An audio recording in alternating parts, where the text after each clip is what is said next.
guys, welcome to my Farja journey. இன்னைக்கு mutton biryani தான் ஆக்க போகிறோம். நான் வந்து இன்னைக்கு 1.5 kg ஆஃப் பாஸ்மதி ரைஸ் எடுத்திருக்கேன். அப்புறம் 2 kg ஆஃப் மட்டன் எடுத்திருக்கேன். நம்ம எவ்வளோ ரைஸ் எடுக்கிறோமோ அதுக்கு டபுளாக வாட்டர் ஊற்றணும். நான் பாஸ்மதினால நான் வந்து ஒரு 5-10 minutes ஊற வச்சிடுறேன். இப்போ வீடியோக்குள்ளே போகலாம் வாங்க.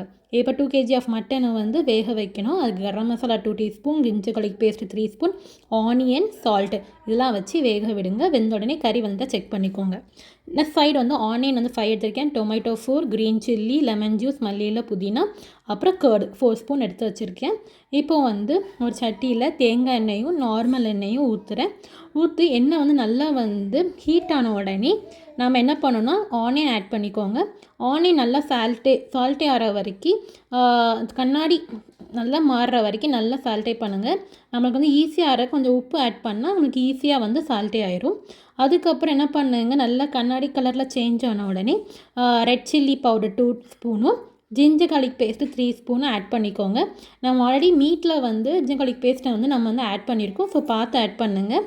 அதுக்கப்புறம் ஜிஞ்சர் garlic பேஸ்ட்டோட ஸ்மெல் போன அப்புறம் இந்த க்ரீன் சில்லி, தக்காளி, புதினா, மல்லி எல்லாம் ஆட் பண்ணிக்கோங்க.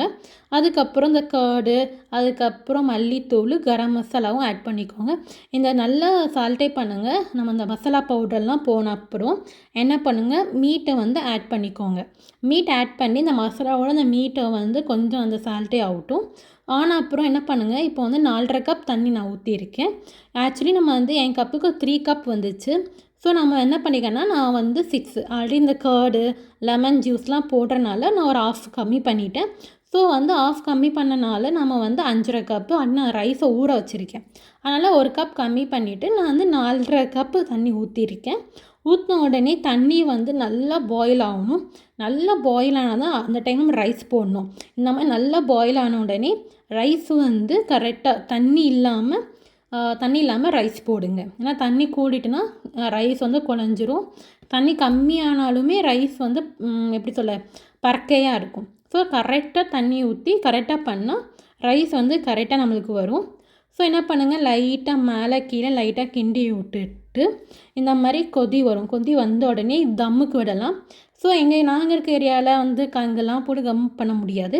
அதனால் அந்த மூடி வச்சு மேலே வெயிட்டான ஒரு 1/2 an hour வரைக்கும் சிம்மில் வச்சு தம் விட்ட உடனே 1/2 an hour கழித்து பார்த்தா நமக்கு வந்து பிரியாணி ரெடி ஆகிட்டு, அதுக்கப்புறம் மேலே கீ ஊற்றி லைட்டாக மேலேருந்து கீழே மாற்றி சேஞ்ச் பண்ணுங்கள்.